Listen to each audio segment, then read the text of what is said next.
Well, when I first met Doug and Rebby, we went to a freedom rally, and we heard several speakers that day and were very impressed by what Doug had to say.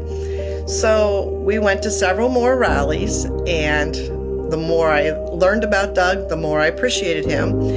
And then we started following Doug on his Facebook fireside chats. Doug was a blessing. When I found him on Facebook, he did a fireside chat every single night, 7 days a week at 8 o'clock through that shutdown. And it became my therapy. I couldn't wait till 8 o'clock at night.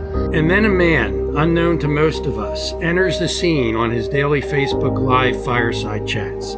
His name was Douglas Mastriano. He calmed our fears, gave us hope, kept us informed, encouraged us with scripture, even comforted us with prayer, and provided help and direction for our needs.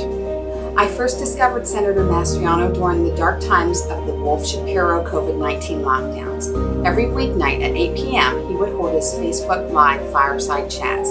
He gave me the courage and strength to stand against the state and federal mandates when nobody else would. He stood up against the unconstitutional emergency declarations that closed down the so-called non-essential businesses, held rallies on the steps of the state capitol, and at various businesses. Doug was there for us. He was there for the fireside chats. He was out there on the Capitol steps. He was the voice of the people, and he still is. I remember having to get the shot or you were going to lose your job. I'm sure you guys remember that as well. Whenever everything was shut down, that was a very dark time. He has helped a lot of people. He helped me stay positive.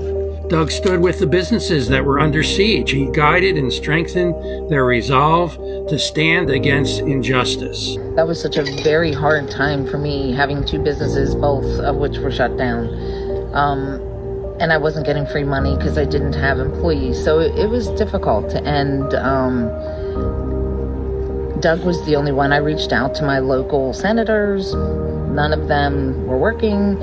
And Doug became the source of hope for so many people like me.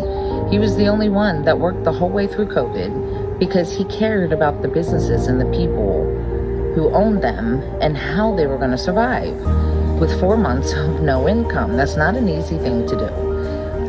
And we can't forget those who watched their loved ones die alone in nursing homes. They couldn't go visit them. They had to watch them through the windows. I know with COVID, my dad was one who passed away in the nursing homes. And all the work Doug did for that. He's a good person, a good candidate. He's very smart. He knows what to do. He is willing to stand up even when it's uncomfortable and hard. And I'm telling you, politics gets really messy and it's really hard. So it's hard to find these good people willing to stand up for the people. I felt Doug was the best when he ran in 2022, and I do still feel Doug is the best now. And that's exactly why I'm writing his name in. And I can say after prayer, I have a very clear conscience. I have very much respect for Doug and Rebby. And he respects the grassroots efforts for what we are doing to write him in.